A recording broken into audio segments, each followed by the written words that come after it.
Chapter 18. The Collusion, the Contest, and the Cage. Thursday, June the 6th, 1191. Marian left the castle on the pretence of a quick ride. The stable boy hadn't questioned her. There were so many preparations going on that she was sure no one would miss her. The guards, whom the sheriff had assigned as her escort, were easy enough to lose, but she knew they would report her absence if she was not back by sundown. She rode quickly into the woods.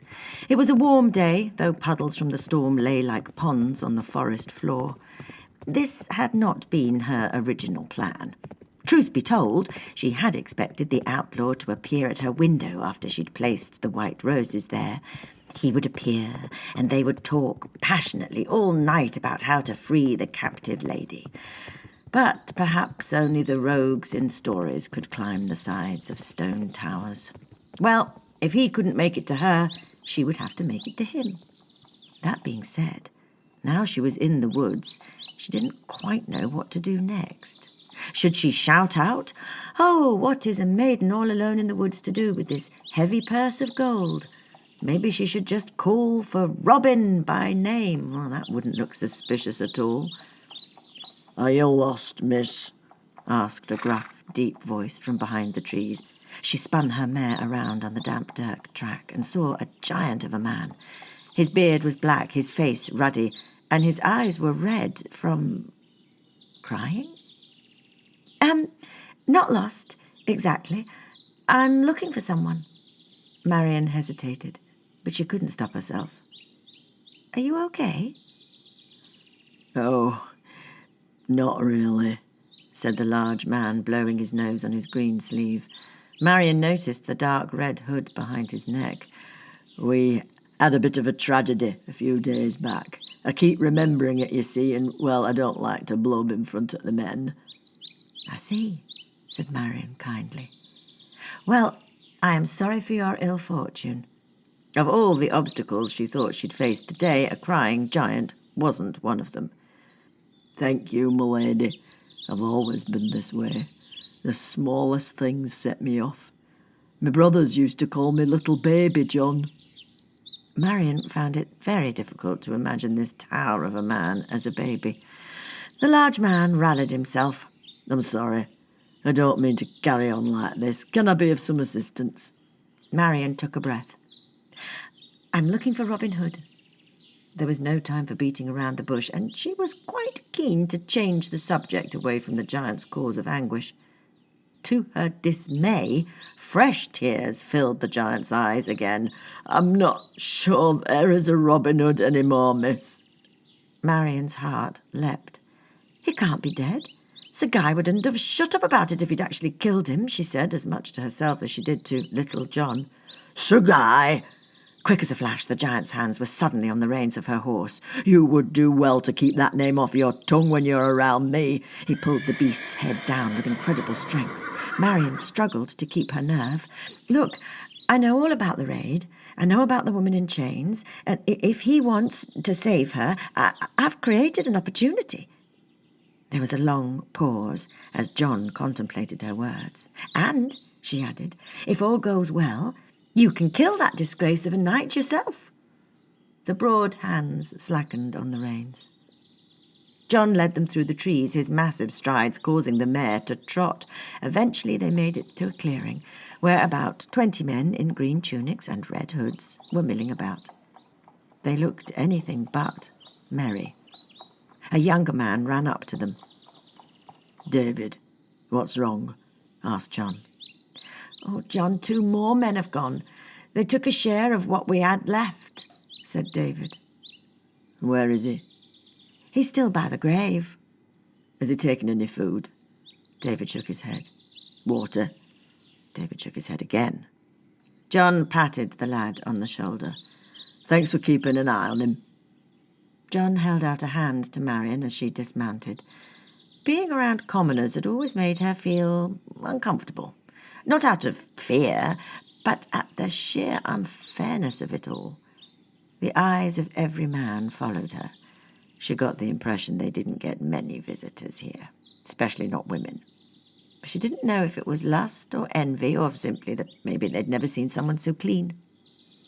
She was glad when it was just her and John again. They walked in silence, the trees overhead getting thicker, the whole wood getting darker. And then there was Robin Hood, if you could still call him that. He was on his knees, his green tunic and red hood cast aside. She couldn't help but notice how the muscles on his back seemed ready to burst out of his skin at any minute. He was knelt before a small mound of earth. Over it, dried wood had been erected in a pattern that reminded Marion of a spider web covered in dew. The sticks were tied together with twine and decorated with feathers and bluish-green beads. Purple smoke rose from a fire at its side. Marion looked to John for guidance, but the big man had none. She went to take a step forward, but a pricking on the back of her neck made her stop. She felt like a rabbit sensing a trap or a sinner stepping onto sacred ground. She wouldn't impose herself uninvited. Instead, she leant forward, hoping that he would sense her waiting.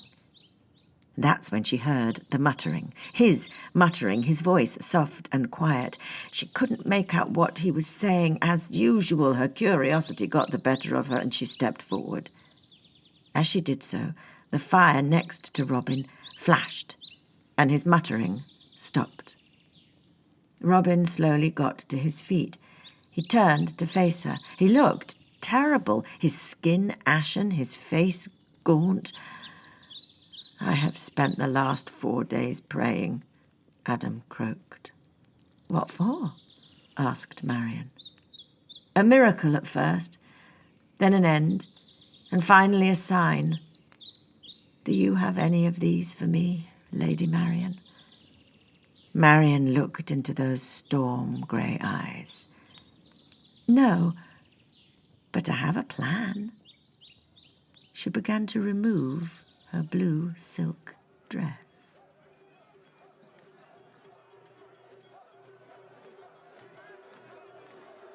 Prince John loved pageantry. When the royal standard was raised above him and trumpets proclaimed his every movement, he felt like he truly was king. The crowds that gathered to watch the contests were unlike anything the city of Nottingham had ever seen. Well, people would always gather to watch the nobles and knights have a joust or a melee, but that day thousands flocked to the field for the archery contest. It was the first time in British history, or so the mummers said, that commoners and noblemen would be competing against each other. So many archers had shown up to compete that a culling process had to quickly be implemented. Each competitor would have to hit a target at 50 yards. This eliminated a few untalented lads who were in it for a laugh and several older soldiers looking for a last whiff of glory. Even with this measure, there were still 84 eligible sharp shooters. Prince John watched with glee from the royal box, joined by the maid Marion and the Sheriff of Nottingham. "I don't see what you are so worried about," John said to the sheriff. "It's all going swimmingly." "Yes, sir," said the sheriff with a pained smile. "It appears that my fears were unfounded." He was on edge. He felt like a guard dog that had sniffed an invisible intruder. As the groups of 12 assembled on the shooting line, he scanned every face, studied every motion. But as he had never even clapped eyes on Robin Hood or his merry men, this was beginning to feel like a fruitless exercise. Sir Guy was in the contest, having only barely made it through the culling process, but he was eliminated in the first group of 12 and quickly went to drown his sorrows with the crowds, while the second group of 12 took up their marks. The arrows flew for a good hour. Eventually, they were down to just 5. A comely knight from London, Sir Sampson, a local hunter, Trevor, a young squire who looked just as surprised as anyone else to have made it this far, Henry, a dark-skinned, grey-eyed Moor dressed in dark blue silks, Atik, and finally a Frenchman who was booed by one and all. There was one final target.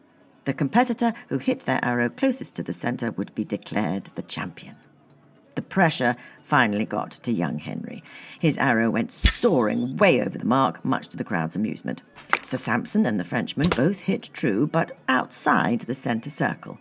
It looked as if the hunter Trevor would take the win, his arrow the only one to have pierced the bullseye. There was just one man left to take his shot.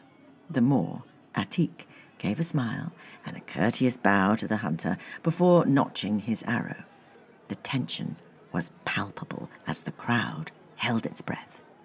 Atik released the shaft. The arrow went hurtling towards the bullseye, splitting Trevor's bolt clean in two. The crowd exploded. They rushed the grounds to embrace their champion. Atik was cheered on his way towards the royal box.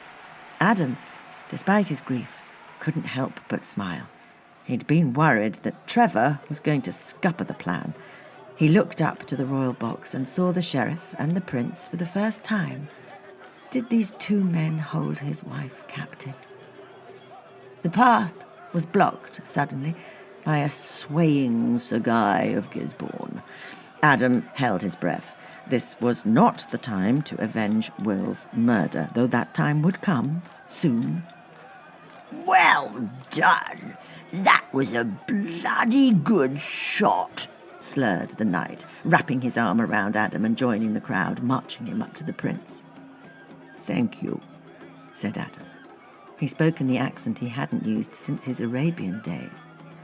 You are most gracious. May your death be swift. Sir Guy's face contorted, not quite sure he'd heard correctly. Don't be alarmed, my friend. It is just a blessing from my part of the world. Excuse me. Adam gently removed the knight's arm from his shoulder, gave him a small nod, and continued at a slightly quicker pace on his way to the prince. Prince John rose to meet his champion, opening his arms wide as he did so. The sheriff and Marion stood beside him. Marion's heart was beating fast. It was all going to plan. "Atik!" proclaimed the prince, projecting for the whole crowd to hear. "You have shot well. While I would have preferred for one of the king's men to be victorious, you are a worthy adversary. Your skill is unmatched, certainly better than any outlaw who hides in the forest, jumping out at unsuspecting maids and setting crops to the torch." Thank you, Highness. Adam dropped to one knee. But you are mistaken. I am a king's man, through and through. I have fought beside your brother Richard in the Holy Land. I am here because of him. John's expression softened. He lowered his voice.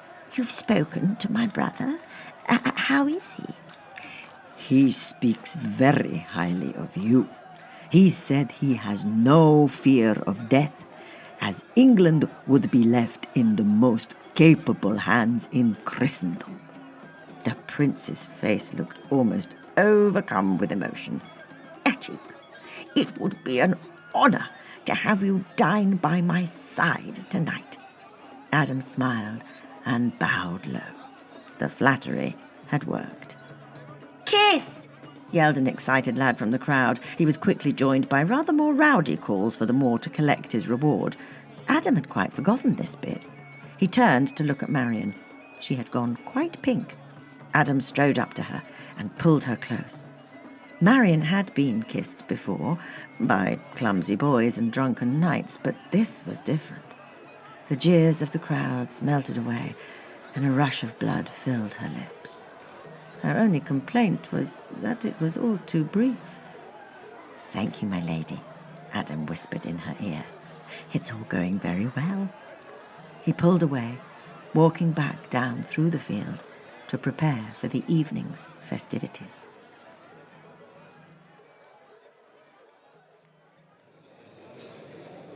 The hall was decked out magnificently, as it was every night of the royal visit.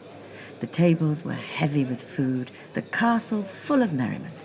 The only difference tonight was that every archer who had competed that day also attended the royal feast, from the commonest peasant to the noblest knight.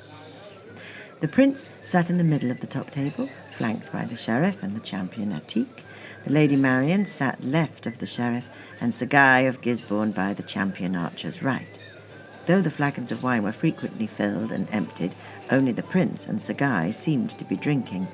The latter was downing the lion's share.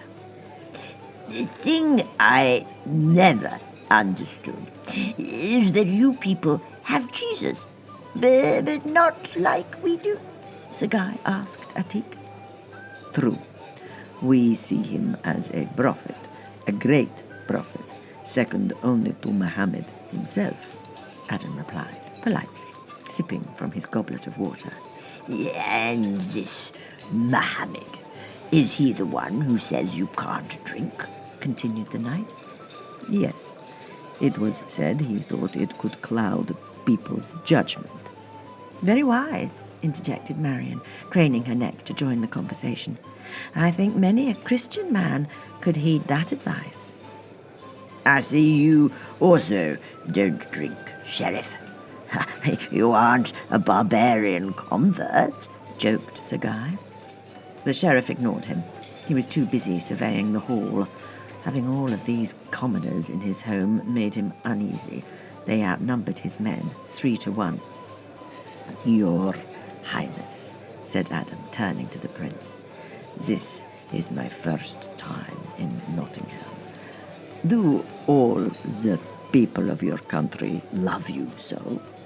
The prince chuckled. Well, my dear friend, yes, I suppose I am quite popular with the masses. Some even call me the People's Prince. Marian spluttered her water slightly. Everyone stared at her. Went down the wrong way, she mumbled. Not everyone likes the prince, blurted Sir Guy. Everyone stared at him. The prince looked embarrassed and not best pleased. But I would defend him to my death. To my death! Sir Guy lifted up his tankard dramatically, his speech slurred. I drink to that, said Adam. Marian laughed. The sheriff narrowed his eyes. I believe Sir Guy is referring to the unrest in our forests, said the prince. As I am sure you know, every great country has those who would do it harm. Adam nodded. Yes, we must protect what is ours. His storm-grey eyes met the prince's. He did not look away. Nottingham is a lovely place to live, said Marian quickly. This conversation was in danger of entering uncomfortable territory. I spent much of my childhood in this castle. Adam tore his gaze from the prince and gave the maid a warm smile. Perhaps you would be gracious enough to give me the grand tour once our feast is done. I'd be most obliged. Marian returned his smile. We could go now, if the prince would permit us. The food was very rich. I think a walk would refresh me. Marian looked to John. Oh, no. Atik, if you leave now, you'll miss the pie. You must try it, Atik, full of every British bird in the land. Marian and Adam, who had already risen, reluctantly retook their places at table. The sheriff caught the eye of one man in a rough-spun cloak who was watching the top table intensely. The commoner turned away immediately and went back to his meal. This, the sheriff observed, set off an almost imperceptible flutter throughout the room. Like the hound he was, he followed the chain of fervent looks and subtle hand gestures. It went all the way around the hall and back to the top table and to Atik, who appeared deep in conversation with the maid and the prince, but the stranger in the blue silks then tapped his finger on the tabletop. Was it to make a point of conversation, or something more? I love pie, said Sir Guy. And then, as if the two were somehow related, he turned to Atik. I saved Marian once, you know, from the forest. Is that so? Asked Adam politely. The sheriff was staring at him again. Yes, from drunken hoodlums," slurred Sir Guy. "They jumped our carriage. I went back to finish them off." Yes, we've heard this before, said Marian, getting to her feet. Will you excuse us? Adam followed her lead. Atik hasn't, said the sheriff quietly. Marian and Adam looked at each other. Unless he already knows how it ends. They sat back down. Marian was concerned. The sheriff was the only person more sick of Sir Guy's tale than she was. Why was he asking him to repeat it? "So, I'm there to kill Robin Hood for dishonouring our dear lady here, and to be honest, I was expecting more of a challenge. It turns out this merry band is just a bunch of sad old men and young crippled brats." Adam bristled, almost indiscernibly, but the sheriff saw it. Sir Guy mimed a crossbow, taking careful aim at some imaginary target. "Easy pickings," Sir Guy continued. "You're lucky the sun was in my eyes for that first round today, Atik. I would have given you an actual challenge if I'd made it to the final. I must have got 3 of the bastards before they'd even strung their bows. I prefer moving targets anyway." You didn't get Robin Hood, though, did you? The sheriff asked Sir Guy, his eyes on Atik, watching for his reaction. It's getting late. I really should show Atik the castle, said Marian. The sheriff ignored her. "No," said Sir Guy ruefully. "I didn't get Robin Hood. He ran off, the coward! But I did get a thief. He had one of those messed-up hands. We aren't as barbaric as you lot. You take the whole hand for thievery. We only take a few fingers for a first offence. He ran at me like a dog, so I put him down like one." How very noble of you, said Adam. He was smiling, but his shoulders were tense. The sheriff had collected enough taxes in his time to know what restrained fury looked like. You look a little green, Atik. I'm sure you've seen your fair share of bloodshed, asked the sheriff. Adam could feel his heart pounding in his chest, an acidic taste building in his mouth. Yes, too much, he said quietly. I can imagine fighting alongside Richard. I think the only time I ever saw a smile peek through His Majesty's black beard was when he was in the middle of a melee, the sheriff laughed. Yes, your king is a fierce warrior, said Adam flatly. And now, Lady Marian, please do show me the castle. Red, the prince said, stabbing another morsel of food. Richard's beard is red, not black. It is red, isn't it? The sheriff and the man who had called himself Atik locked eyes. The game, it seemed, was up. The sheriff sprang like a coiled spring over Prince John. He grabbed Adam by the back of the neck, slamming his head violently against the table. Gasps filled the air. Several men amongst the commoners took to their feet, but the crowd were too busy watching the commotion to pay them any notice. The sheriff pulled the blue silk that was wrapped around his suspect's head and thrust him under the nose of Sir Guy of Gisborne, who was still holding a chicken bone, dumbfounded. Wake up, you drunken fool, and for once in your pathetic life be useful. Have you never seen this face before? The sheriff barked. The whole room was spinning. Adam blinked. The knight's red face slowly came into focus. He saw the thunderbolt strike and the penny drop, and a look of horrified realization overtake him. Sir Guy may have never seen the man's face unhooded, but there was no mistaking those storm-grey eyes.'Robin! It's Robin Hood!' he cried. Adam had just enough sense to subtly raise his right hand, telling his band to hold, before his head hit the table again, and darkness filled his vision.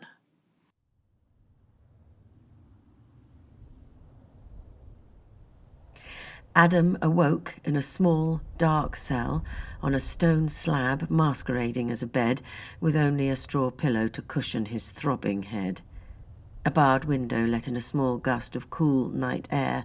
In the corner, a fat monk sat on a little wooden stool, humming to himself. Adam tried to sit up, but the pain in his head was too great. Don't worry about your head," said the monk. "The pain'll be gone by lunchtime." "I wouldn't count on it," Adam moaned. He would always be spared death, but never pain. "I would. That's when you're scheduled to be executed, I'm afraid."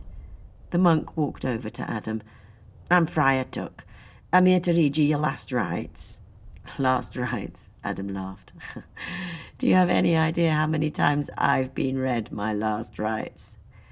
Well, is that so? Well, you've made Prince John feel a mighty fool." Adam slowly and painfully pulled himself into a sitting position. He looked at the friar. "Do you believe in miracles, Father?" "Well, I wouldn't be much of an holy man if I didn't," Tuck said, trying to sound jovial. He always thought it best to give some kindness before the end. He'd answered this sort of question before, the soul-searching kind, so often initiated by those who knew deep down their time was up. "But have you ever seen one up close?" Adam looked Tuck dead in the eyes. Tuck said nothing. "Well, you'll get your chance tomorrow. They'll call it the Nottingham Resurrection." "There's only one man can do that," said Tuck, fidgeting with his robes. There was something slightly eerie about this man's storm-like eyes. "You sure about that?" smiled Adam. "It doesn't matter either way. I'll still die tomorrow and be back in the castle the next day." "Back in castle?" cried Tuck. "You truly are mad. Even if by some miracle you did survive tomorrow, why in heaven's name would you come back here?" "I have my reasons," said Adam. "Now then, this is a strange situation. Why would the sheriff send an unarmed friar into a small cell with an unchained outlaw?" "I think he were hoping you'd kill me," the monk laughed a little nervously. "Neat way to tie up loose ends." "I don't make a habit of killing defenceless men, or even armed men if it comes to that." Adam winced again. He'd moved his head too quickly.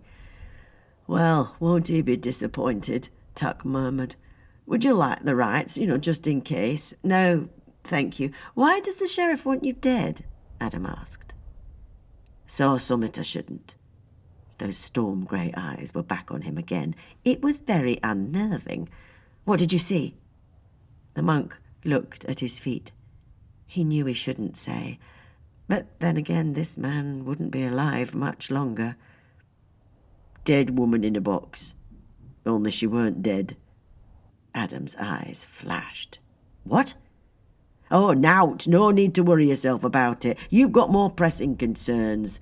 But even as the friar spoke, Adam had staggered to his feet. "The female prisoner brought to the castle, you've seen her? What did she look like?" Adam's hands were now on the friar. Tuck wondered if he'd meant what he'd said about not liking to kill people. I don't know. She were so badly burnt." "Badly burnt? But still alive? Healing?" Adam asked. He could feel his strength returning as adrenaline coursed through him. "Well, yes." "It's her. It has to be her.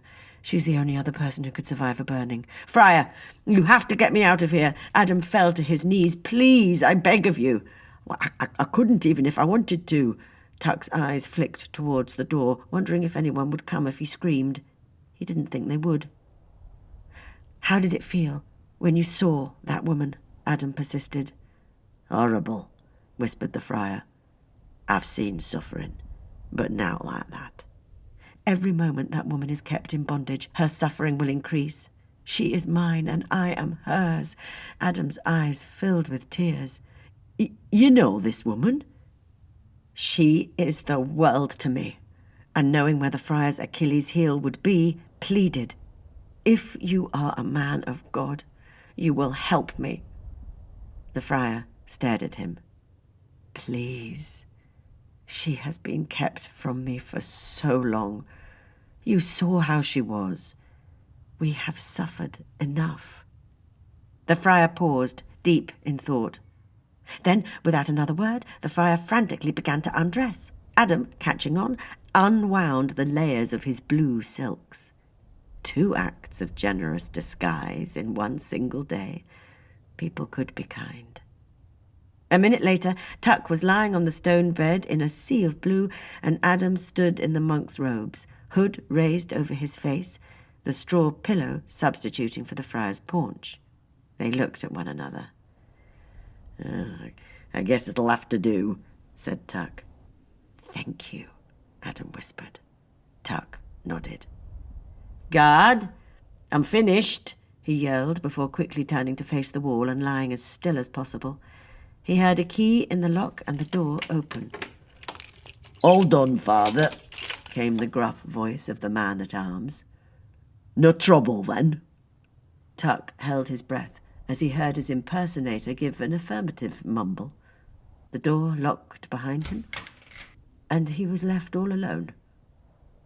Tuck felt something he'd not experienced since the moment he'd first laid eyes on the sheriff's damned box. Relief. He closed his eyes and fell into a blissfully guiltless sleep. You've been listening to Evergreen, Chapter 18, written by Sam Russell and read by Catherine Russell. If you enjoyed this chapter, wherever you're listening, please subscribe, give us a rating and a review so we can get this story into more people's ears. And if you really enjoyed it and want to support this project, you can do so on our Ko-fi page. All details are available on our Twitter account @EvergreenBook1. The next chapter comes out on February the 14th. Thanks for listening.